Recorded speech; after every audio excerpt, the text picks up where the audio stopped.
जय श्री कृष्ण बालमित्रांनो. आपण छान छान कृष्णाच्या गोष्टी ऐकतो आहे. आजची आपली गोष्ट आहे 58वी. 50 आणि 8 58. आणि आजच्या गोष्टीचं नाव आहे कृष्णाचे 5 विवाह. आपण बघतो की धृतराष्ट्रपुत्राच्या योजनेनुसार 5 पांडव आणि त्यांची माता कुंती ज्या लाक्षागृहात राहत होते त्याला आग लागून या अपघातात त्यांचे निधन झाले अशी मोठी अफवा उडवली.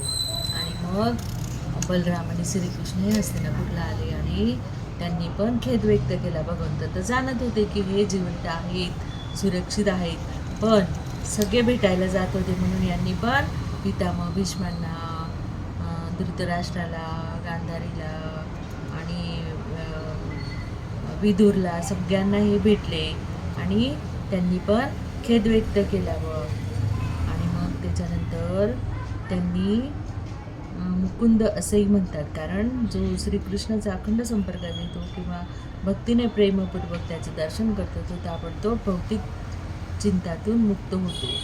आणि मग याच्यानंतर कुंतीदेवी सांगू लागली की हे श्रीकृष्णा, तुम्ही पाठवल्यावरून माझा भाऊ अक्रूर आमच्याविषयी चौकशी करत होता. तुमचं आमच्याकडे खूप लक्ष आहे, कृपा आशीर्वाद आहे. आणि असं कुंतीने पण कृष्णाने काळजी केली आणि ती कुंतीने व्यक्त केली. आणि याच्यानंतर आपण बघितलं की त्यांच्या पहिलं लग्न त्याने केलं रुक्मिणीसोबत, दुसरी आली जांबवती आणि तिसरी आली सत्यभामा. आणि आता परत 5 विवाह केले, म्हणजे 8 पत्न्या या कृष्णाच्या मेन पत्न्या होत्या. तर त्यातली आता त्या 5 विवाह मग कसे केले त्यांनी तर ते आपण बघू. तर नंतर आली मग त्यांच्या जीवनामध्ये कालिंदी. कालिंदी कोण होती माहिती आहे का तुम्हाला? यमुना नदी. यमुना नदी पण कृष्णावर खूप प्रेम करत होती आणि तिला वाटत होतं की आपला जर स्वामी कोणी असेल तर कृष्णच असेल, म्हणून ती त्या कालिंदी ही तपश्चर्या करत होती आणि कृष्ण मिळावा म्हणून. कालिंदीनी कृष्णाबरोबर द्वारकेला आली. द्वारकेला आल्यानंतर त्यांनी तज्ज्ञ ज्योतिषाच्या सल्ल्याने कालिंदीबरोबर विवाह करण्यासाठी सुयोग्य मुहूर्त निवडला आणि नंतर त्यांनी तिच्याबरोबर मोठ्या थाटाने विवाह केला. ही कालिंदी कोण होती तर यमुना नदी. त्याच्यानंतर त्यांचा उज्जैन म्हणून समजल्या जाणाऱ्या अवंतीपुरीच्या राजाचे विंध्य व अनुविंध्य असे नाव होते. तर त्यांच्या राजकन्येचं नाव होतं मित्रविंदा नावाची एक बहीण होती. मित्रविंदा अतिशय गुणवंती, विदुषी, सौंदर्य संपन्न होती आणि तिच्याशी पण श्रीकृष्णच तिला पती म्हणून पाहिजे मिळावेत अशी तिची उत्कंठ इच्छा होती. तिच्या स्वयंवराच्या वेळी तेथे जमलेल्या सभेत श्रीकृष्ण उपस्थित होते आणि तेथे त्यांनी सर्व राजकुमारांसमोर बळपूर्वक मित्रविंदाचे हरण केले. श्रीकृष्णाचा प्रतिकार करण्यास असमर्थ झालेले राजकुमार केवळ एकमेकात पाहत राहिले.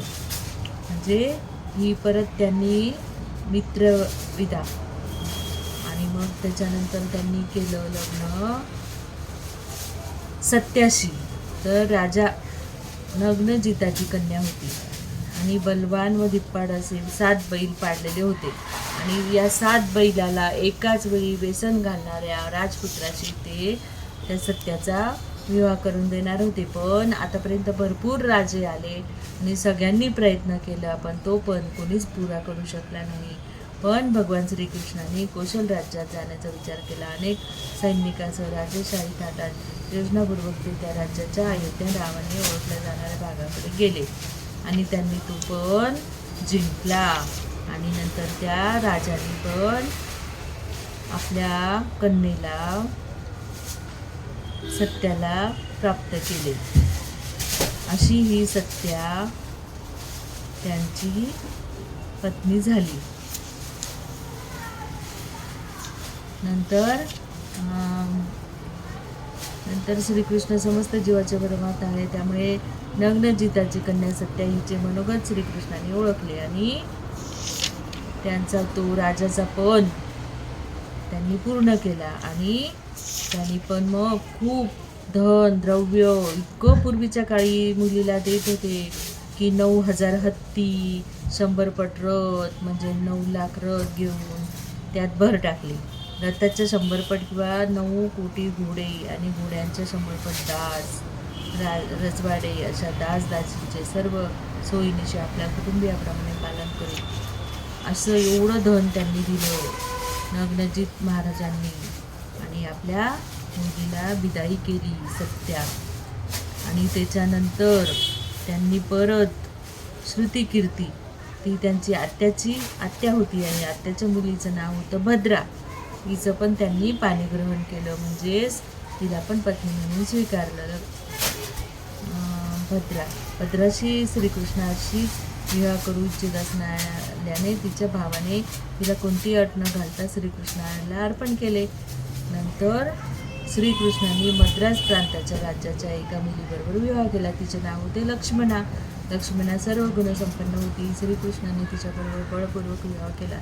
गरुडाने दैत्याच्या हातातून अमृत कुंभ पळवावा त्याप्रमाणे स्वयंवर मंडपातून अनेक राजकुमारा देखत श्रीकृष्णाने तिचे हरण केले होते. स्वयंवर हा एक असा समारंभ असतो की तेथे सभेत जमलेल्या अनेक राजकुमारातून वधू आपल्या अनुरूप पतीची निवड करीत असते. खरे तर या अध्यायात 5 कन्याशी झालेल्या श्रीकृष्णाच्या विवाहाचे वर्णन पुरेसे नाही. याच्याशिवाय त्याचा सहस्रो दुसऱ्या राण्या होत्या.